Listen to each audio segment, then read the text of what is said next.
Doctora María Claudia, muchísimas gracias por sus palabras. Las escuché con inmensa atención, porque sin lugar a dudas, algo que valoramos en este gobierno es la relación histórica, la relación que tiene Colombia y los Estados Unidos, que en el año 2022 va a celebrar 200 años de existencia. Una relación que data desde la época en la que Manuel Trujillo y Torres tocó las puertas del entonces secretario de Estado John Quincy Adams y el presidente James Monroe, y logró que Colombia fuera la primera excolonia española en ser reconocida como república independiente en el hemisferio. Esos momentos siempre están en nuestros recuerdos y muestran que son los valores, los principios y los objetivos comunes lo que a nosotros nos orienta. Es una especie de faro en las relaciones binacionales.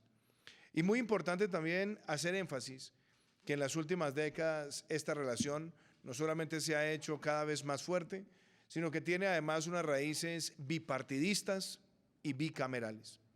Raíces que a todos también nos motivan, porque vemos que la defensa de la democracia, el emprendimiento, la política social sostenible son aspectos que nos unen, y a eso también agregar que en estos 20 años no solamente hemos tenido un gran aporte de los Estados Unidos para enfrentar grandes adversidades, como lo permitió el Plan Colombia, sino que terminamos afianzando aún más la relación a partir del comercio, con la firma de un tratado de libre comercio con los Estados Unidos que ya está próximo a cumplir una década. Dicho eso, también hemos visto cómo la cooperación de los Estados Unidos con nuestro país cada vez se hace más sólida en distintos frentes: innovación y desarrollo, y ahora también el cambio climático. Hemos tenido conversaciones con el exsecretario John Kerry, con el secretario de Estado Blinken.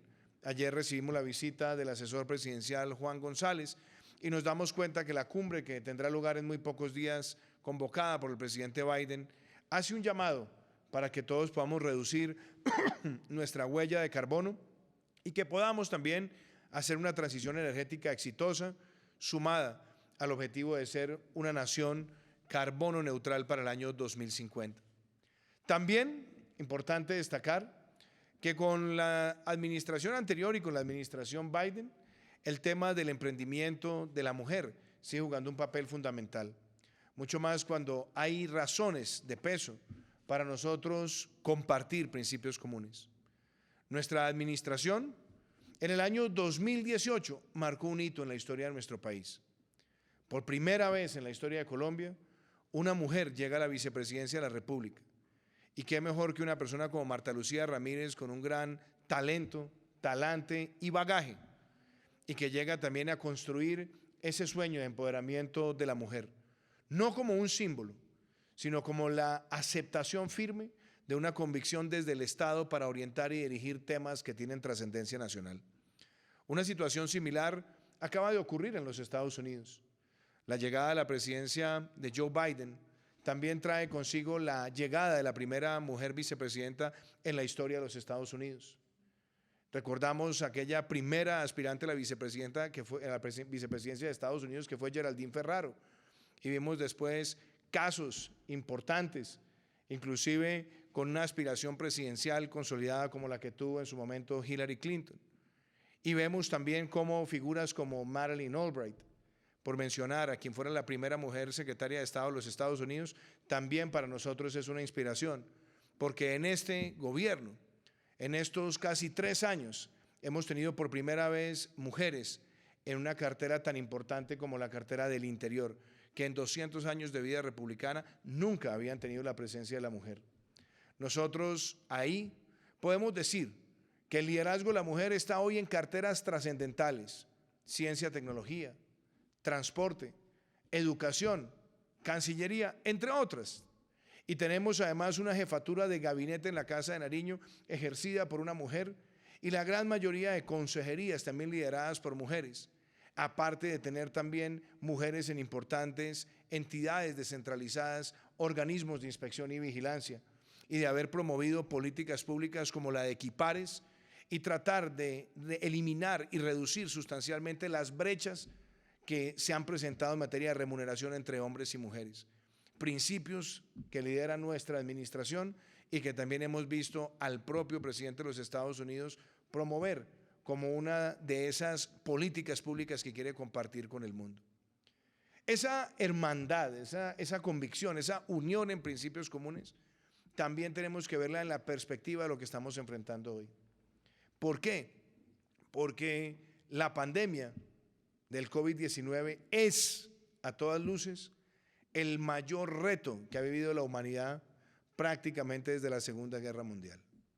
Estamos hablando de un enemigo invisible, de un enemigo que irrumpió y que puso en el máximo estrés posible a los sistemas de salud de las naciones más desarrolladas del mundo. La forma también de enfrentarla ha traído consigo no solamente devastadores efectos económicos y sociales, sino que además sigue teniendo un halo de incertidumbre en muchas latitudes del planeta. Y claro, sabemos también que las medidas y la forma en la que la sociedad ha respondido a semejante amenaza también ha traído amenazas al empleo y ha traído también repercusiones en materia de la política y la agenda fiscal del mundo entero. Hoy podemos decir que en estos casi 16 meses desde que el mundo está enfrentando esta pandemia, los estragos se ven en múltiples frentes. Pero empecemos por el más dramático. Cerca de casi 3 millones de personas han fallecido por esta enfermedad. Tenemos otro, y es el de ver que cerca del promedio mundial en materia de deuda con relación a PIB llega, según el Fondo Monetario Internacional, en el indicador presentado el pasado 1 de abril, al 99%. Dicho por el Fondo Monetario Internacional, el endeudamiento mundial a PIB puede llegar en promedio al 99%. Se ha visto la pérdida de más de 300 millones de puestos de trabajo en todo el planeta. Y hemos visto también cómo los déficits fiscales en el mundo también crecen de manera abultada. Pero estas circunstancias también traen consigo las urgencias. No podemos como sociedad dejarnos derrotar por el COVID-19. Ni podemos, ni debemos, ni lo haremos. Pero enfrentarlo ha traído consigo un proceso complejo de adaptación. Porque cuando empezó la pandemia muchos dijeron que su paso sería efímero. No lo ha sido y tal vez no lo será. Muchos dijeron que podría tener una situación similar a la de la peste española o la fiebre española, que tuvo una duración de aproximadamente 1 año. Ya está claro que no es así. Y por lo tanto, la máxima que debe tener el mundo es la de adaptarse y ser capaz de proteger la vida y la salud y proteger el desarrollo económico y social. De ser capaz de proteger el empleo con la misma capacidad de poder proteger vidas y desarrollar rápidamente medidas farmacológicas para hacerle frente a la pandemia. En este 1 año y medio que ha visto el mundo la pandemia, hemos visto cosas importantes, trascendentales, que son la demostración de la condición humana desde la solidaridad, la innovación, la cooperación. Haber visto que en menos de 1 año se desarrollaran vacunas en distintos lugares del mundo es la demostración que hay un triunfo de la ciencia por aplaudir. Hemos visto también la capacidad de fortalecer los esquemas de pruebas, rastreo y aislamiento selectivo basados en la tecnología. Hemos visto también cómo el mundo es capaz de desarrollar protocolos de bioseguridad que permiten el repunte de industrias que hace tan solo 1 año se veían perdidas o en las peores cifras históricas.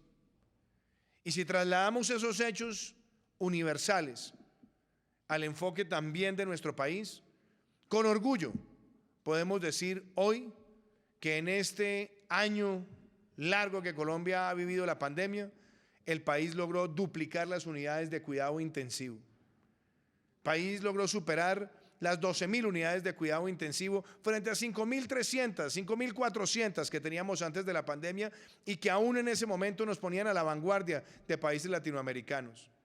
Hoy no solamente Colombia está en el liderazgo de unidades de cuidado intensivo, sino que adicionalmente desarrollamos una capacidad de pruebas que puede llegar hasta más de 100.000 pruebas diarias de ser necesario, con capacidad de procesamiento, con una distribución en todas las regiones de esa capacidad científica. Pero al mismo tiempo, logramos en este año poner en marcha medidas sin precedentes de carácter económico y social. No se nos olvide que es en este año que nació un programa como el PAEF, el programa de apoyo al empleo formal, que ha permitido subsidiarle el salario mínimo legal mensual a más de 3.4 millones de trabajadores, que ha llegado hasta el 50% en el caso de las mujeres y que ha estado acompañado también del subsidio a la mitad de las nóminas para esos mismos trabajadores. Estaríamos hablando que casi a la fecha, en promedio en el número de trabajadores beneficiarios, han recibido cerca de 7 millones de pesos o más en este último año, producto de un subsidio para proteger puestos de trabajo formales en nuestro país. No hay un precedente de esa naturaleza en la historia de Colombia. En ninguna de las crisis más severas, en ninguno de los momentos más aciagos, se había tenido una respuesta de esa capacidad. Pero adicionalmente, decidimos extender con giros extraordinarios la cobertura de programas como Familias en Acción, Jóvenes en Acción y Adulto Mayor. Y desarrollamos un programa como Ingreso Solidario, que le ha llegado a más de 3,5 millones de familias colombianas con transferencia no condicionada económica para solventar muchas de sus angustias en momentos de pandemia. Porque si pensamos en la solidaridad, también pensemos en la solidaridad que han tenido los más vulnerables, que estuvieron dispuestos a sacrificarlo todo por la salud de todo un país. Porque ellos que viven del rebusque, de la informalidad, del quehacer diario y que no tienen la certidumbre de un ingreso proyectado en el tiempo, ellos fueron a sus casas y cumplieron la instrucción de la autoridad sanitaria para proteger la salud de todo un país. Y ahí llegamos con esas herramientas. La devolución del IVA, que ya llega a 2 millones de hogares, corrigiendo inequidades. El Fondo de Solidaridad Educativa, que ha permitido llevarle educación universitaria pública gratuita a cerca de 700,000 estudiantes de estratos 1, 2 y 3. Programas de garantías de 80 o 90% a través del Fondo Nacional de Garantías, que ya llegan a cerca de 21 billones de pesos. También hechos sin precedentes para atender una circunstancia como esta. Y claro, también poniendo en marcha un programa como Compromiso por Colombia, que así como lo tenía el espíritu del New Deal en su momento, tiene la más grande perspectiva de inversión pública en un presupuesto general de la nación y que busca de manera decidida llevar una inversión que supera los 130 billones de pesos y que aspira a generar más de 2 millones de puestos de trabajo, combinando los esfuerzos públicos, privados y público-privados. Estas son realidades y que vienen apuntaladas también por el enfoque de un gobierno que ha tenido no solamente un criterio de equidad desde su propia concepción del plan de desarrollo, pero a partir del emprendimiento, a partir del desarrollo empresarial y de la competitividad empresarial. Porque recuerdo también cuando presentamos la Ley de Crecimiento Económico recién empezado nuestro gobierno y decíamos que ella iba a detonar mayor crecimiento, mayor recaudo y que al mismo tiempo iba a permitirnos reducir el déficit. Muchas voces incrédulas decían que eso no era posible, porque nosotros estábamos haciendo más atractivo el país en materia fiscal. Pues el año 2019 cerró con esa cifra tan importante, un crecimiento por encima del promedio mundial, regional y de la Alianza del Pacífico. Un aumento de los ingresos, del recaudo de cerca del 10% y el menor déficit fiscal en 7 años, con el primer superávit fiscal primario desde que existía la regla fiscal. Vino la pandemia y tomamos todas estas decisiones.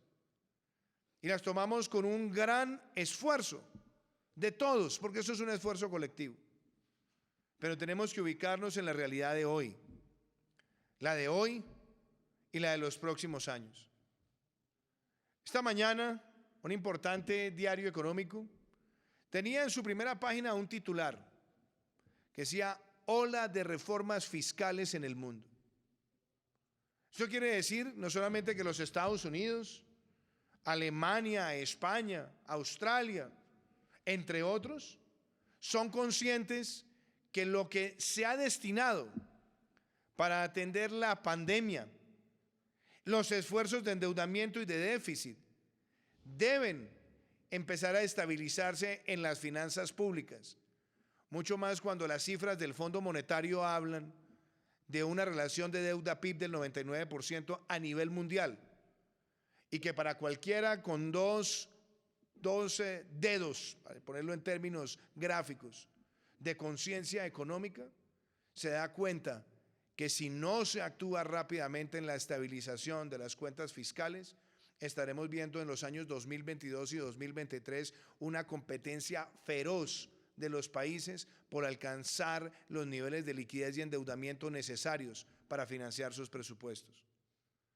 Y eso no es simplemente competir por quién aporta el dinero, sino es competir sobre la base de la credibilidad para conseguir ese endeudamiento. Por lo tanto, no es una discusión menor, ni pueril, ni anodina, ni circunstancial. Es un deber de los países hoy estabilizar sus finanzas públicas. Y es mejor hacerlo a tiempo y con responsabilidad, pero también con esa bandera de seguir protegiendo a los más vulnerables, porque la pandemia no ha terminado. Y tan no ha terminado que escuchábamos ayer a la Organización Mundial de la Salud señalar que en las últimas semanas el crecimiento de la pandemia ha sido exponencial y que no se puede dejar de contemplar ninguna medida necesaria para contener esa capacidad de expansión viral. Si eso es así, nosotros no podemos olvidarnos que hay que mantener herramientas a la mano para proteger a los más vulnerables. Porque de nada sirve recuperar crecimiento a costas de mayor desigualdad e inequidad. Y los mecanismos de protección que se han diseñado en el marco de la pandemia han mostrado su eficacia, su eficiencia, y han prevenido que millones de personas caigan en situaciones de pobreza y pobreza extrema. Por lo tanto, el mensaje y el deber de todas las naciones es actuar con responsabilidad. Vemos las discusiones hoy en los Estados Unidos, en Europa y también en Latinoamérica de cómo se van a lograr esos propósitos. Pues bien, Colombia ya ha dado unas puntadas claras de hacia dónde queremos transitar. Es urgente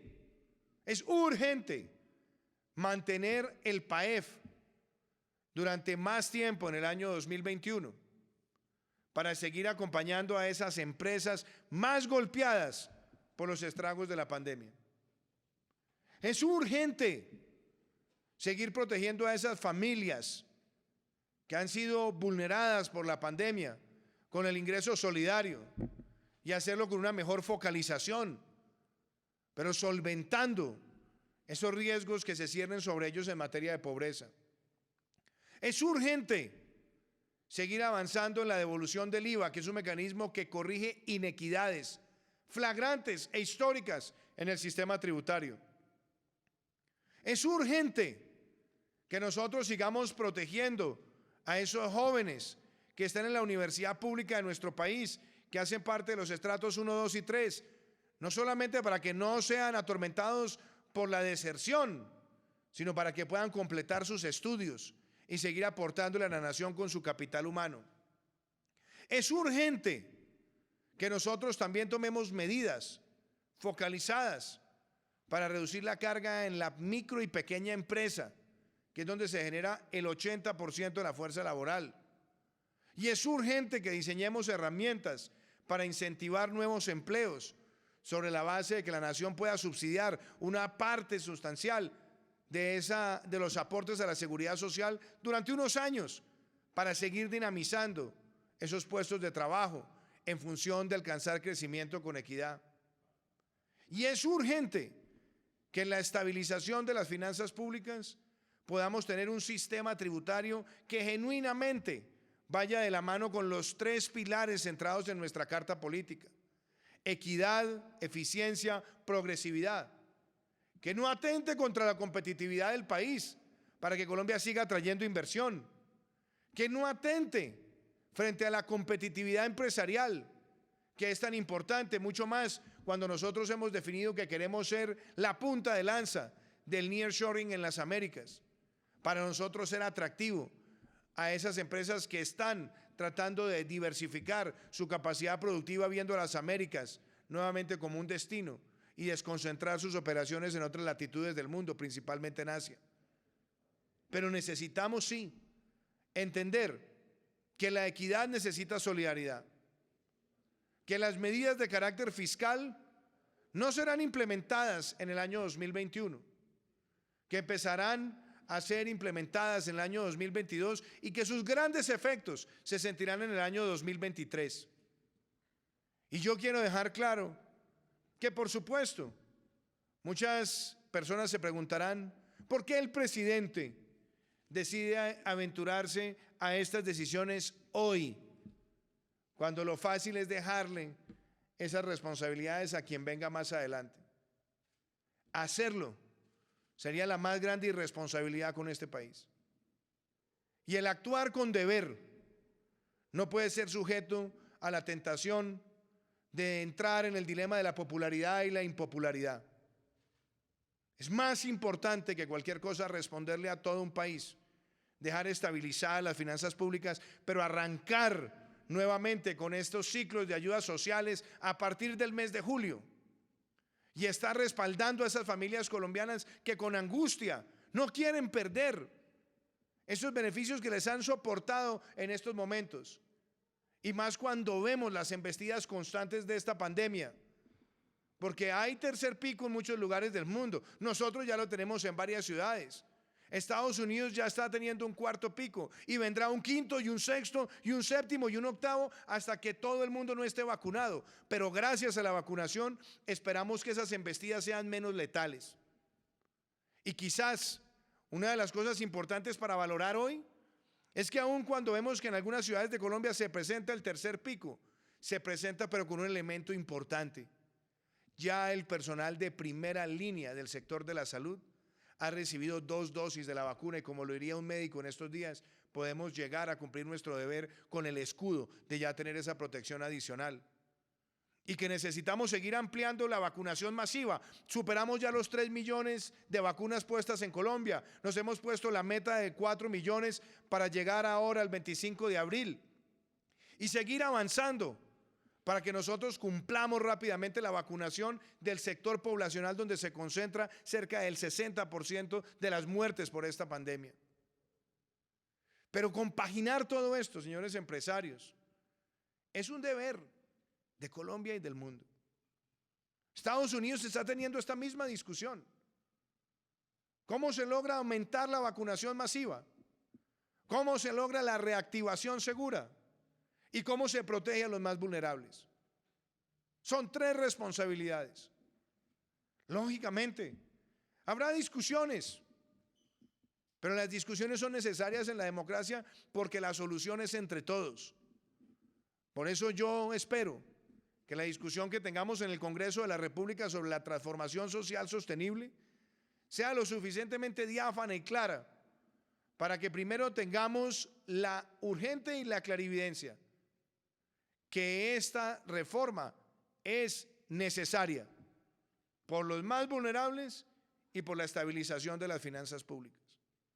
Segundo, es necesaria para mantener la credibilidad, la confianza que ha existido siempre en nuestro país en momentos donde todo el planeta va a estar compitiendo por recursos de endeudamiento en los próximos años. Y es además una necesidad imperiosa para que no retrocedamos en los objetivos sociales. Y eso se tiene que hacer de la mano con el sentido de responsabilidad también en tener un ecosistema empresarial propicio.